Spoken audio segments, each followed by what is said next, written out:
Ẹ kú dédé ìwòyí gbogbo ẹ̀yin olólùfẹ́ Olóyinka TNT, ẹ kú bójú ọjọ́ ṣe rí. Mo fẹ́ ka kíní yìí síta nítorí nǹkan tí mo fẹ́ sọ̀rọ̀ lé lórí nìyẹn. Bí pásítọ̀ yìí dẹ̀ ṣe kọ, bẹ́ẹ̀ ni mo ṣe máa kà síta. Ó ní,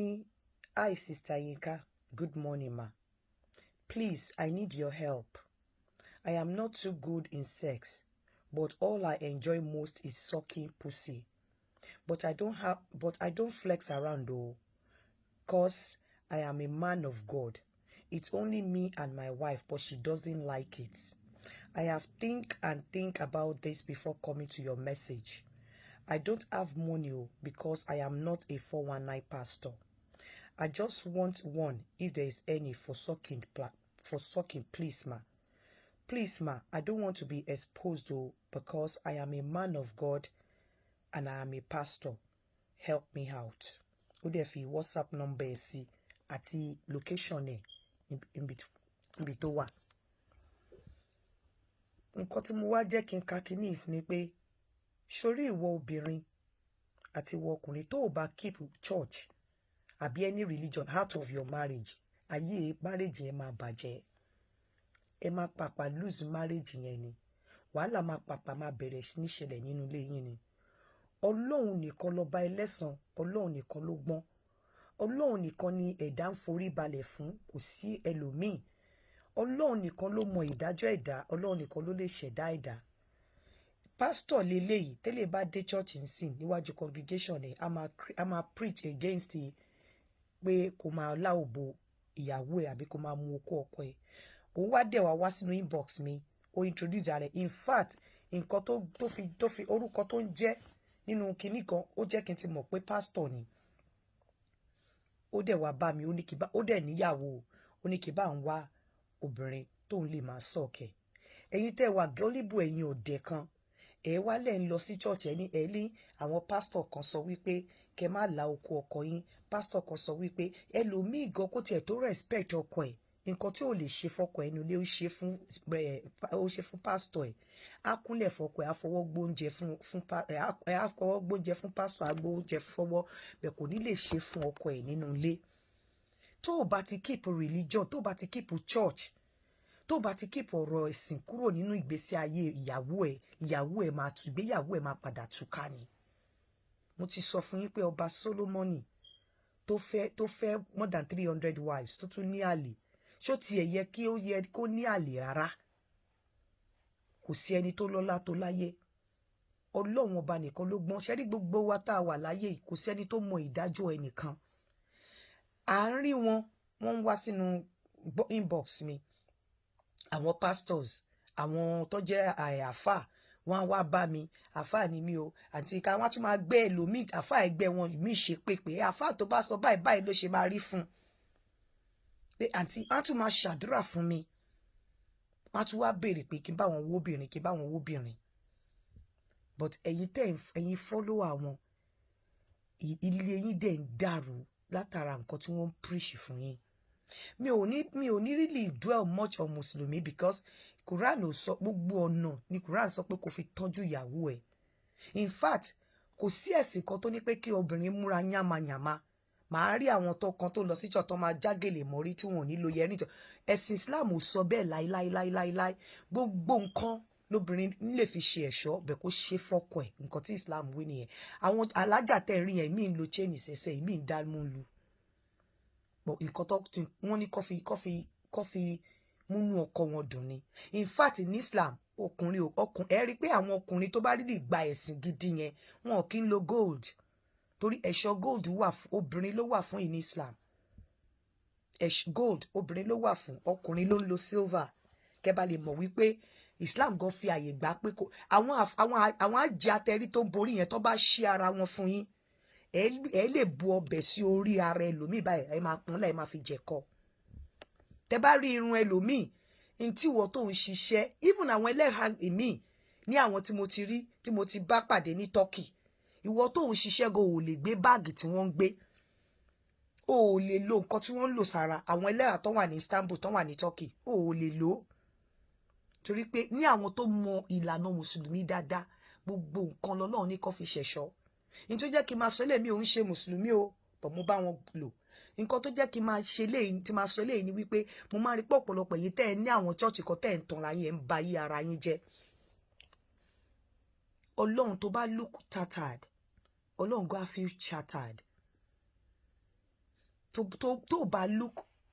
tó bá look seductive tó look attractive sọkùnrin tó rí jákujàku tó ṣerun orí tó lo yẹrin tó lo nǹkan kan ọkùnrin wo ló fẹ́ pè ẹ́. Mo léyàn ọkọ ẹ̀gbẹ́ mi ó ti ń lọ 38 máa wá rí bó ṣe rí máa wò pé èmi gan bí mo jóbìnrin gan ó appeal sí mi lẹ́tẹ̀ẹ́nu pé ó fẹ́ appeal sọkùnrin in the name of wípé evangelism. Mi ní Ọlọ́run nìkan ló gbọ́n mi ní kẹ́ má ṣe ṣùgbọ́n keep church doctrine out of your marriage tó bá fẹ́ kí marriage yẹ kó last. Pastor ló send eléyìí sí mi mi dẹ̀ sọ ọ̀rọ̀ mi sọ̀rọ̀ nípa mosque because àwọn ìlú kan wà tí mo ti dé rí tí wọ́n máa sọ pé kò compulsory kóbìnrin lọ sí mosque obìnrin máa kírun nílé tẹ́ pé ọmọ ní kò compulsory. Àwọn ìlú kan wà bẹ́ẹ̀ tí mo ti dé rí àwọn ìlú kan wà tí àwọn èèyàn kan wà tí mo ti bá sọ̀rọ̀ rí tó máa ní gbogbo nǹkan tí mò ń sọ yìí Ọlọ́run ò against gbogbo ẹ̀ ló láti lè bá ọkọ ẹ̀ ṣeré. Mo ti gbé ara mi sẹ́gbẹ́ àfa kan rí níbi tí wọ́n ti ń béèrè lọ́wọ́ ẹ̀ nínú ọwọ́ wọn nínú mosque pé ṣé ọkùnrin lè bá ìyàwó ẹ̀ ṣeré báyìí tó dẹ̀ sọ pé bẹ́ẹ̀ ni òun ni ò jẹ́ kí n lè máa kò ṣe pé bí a mò ń support ẹ̀sìn kan ọ̀yẹ́ mi ì support ẹ ní ẹ̀sìn but mo kàn mọ̀ wípé ṣe rí ẹ̀yin tẹ́ ẹ̀ ń sọ pé pastor yẹn tó o bá ti keep doctrine church away from your marriage yẹn máa tú káṣá ni.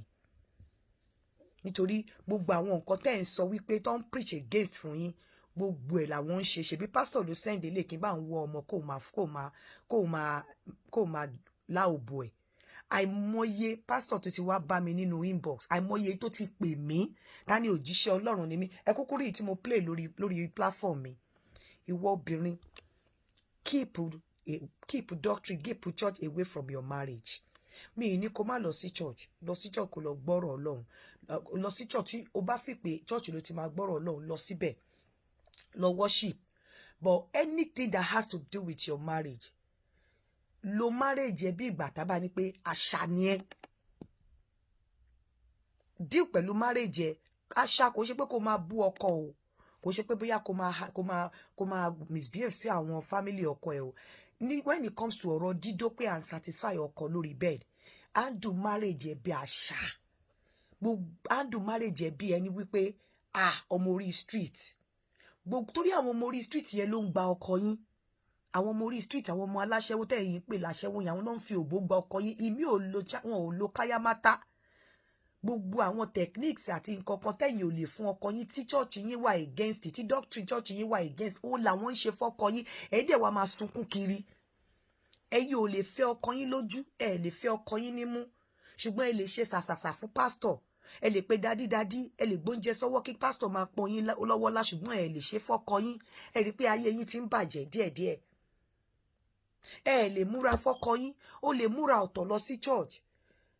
tó bá lọ sí church ẹ o lè má lo yẹrí kó lo chain tí church ẹ ò bá fẹ́ bẹ́ẹ̀ tó bá jáde pẹ̀lú ọkọ ẹ wàá wà seductive wàá wà attractive tó bá jáde pẹ̀lú ọkọ ẹ aṣọ tó máa wọ aṣọ tó máa provoke okó ọkọ ẹ ló máa wọ̀ provided tí ọkọ ẹ bá ti fẹ́ provided tí ọkọ ẹ ò bá wà against ẹ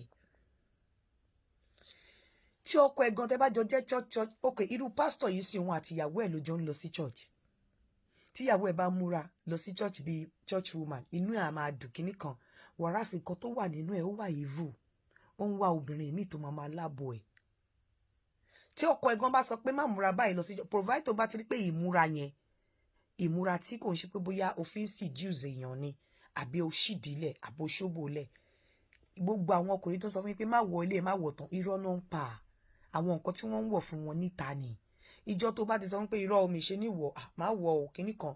wàá rí i pé á wù ẹ́ lẹ́ẹ̀mejì àìmáwọ̀ tó ń sọ fún ẹ apani ní oríṣiríṣi ọ̀pọ̀lọpọ̀ wọn ò fẹ́ kán mú dà kọjá orí wọn ni wọ́n ti mọ̀ pé nǹkan tí wọ́n wọ̀ fáwọn níta tí táwọn fi ń wo obìnrin nìyẹn wọn ò wá nífẹ̀ẹ́ kó wọ̀ ọ́ nítorí pé wọn ò fẹ́ kẹ́lòmíì wò ẹ́ wọn ò dẹ̀ mọ̀ wípé báwọn ṣe rí kọ́ làwọn ọ̀pọ̀lọpọ̀ obìnrin rí tó ẹ̀ bá ti keep doctrine church kẹ́ keep gbogbo àwọn religion away from your marriage kó handle marriage ẹ láàrin ìwọ ọkọ àti Olódùmarè kó fi ìdájọ́ ẹ sí ọwọ́ Ọlọ́run pé èèyàn kankan ò lè ṣèdájọ́ anybody torí ìwọ tó ń ṣèdájọ́ èèyàn gan ò mọ bí ìwọ gan èèyàn ò mọ ìwọ gan ní gẹ̀dẹ̀gẹ̀dẹ̀ gbogbo wa là ń try àjọ ń sáré ìje ni ẹnìkan ò gbúdọ̀ claim pé òun mọ eré ìje ṣáájú ẹnìkan lọ tẹ́ ẹ̀ bá ti ní a mind of your own kẹwàá decisive marriage yín máa ní problem in fact gbogbo nǹkan tó bá ti ń ṣe láyé tó believe in tó bá ti ń listen sí side talks tó ti ń listen sí ọ̀rọ̀ pé wọ́n òun listen sí side talks àbí nǹkan táwọn èèyàn máa sọ ó lè grow èèyàn ò lè dìde torí ọ̀pọ̀lọpọ̀ àwọn èèyàn tó bá ń dìde wọ́n máa ń fẹ́ wá pull èèyàn down ni tó bá ti jẹ́ the type tó lè gba ọ̀rọ̀ mọ́ra kí wèrè máa sọ̀rọ̀ kó ti wò pé wèrè ló ń sọ̀rọ̀ kí èèyàn míì máa sọ kó ti wò pé kó má máa listen sí side talks ó lè dìde tó bá ti ń listen sí àwọn ọ̀rọ̀ tó máa control marriage má dọ̀ Ọlọ́run ní kò sí Ọlọ́run ní wọn ò kì í ṣe oral sex Ọlọ́run ní ò gbúdọ̀ lábò Ọlọ́run ní ò gbúdọ̀ lákó marriage ò lè last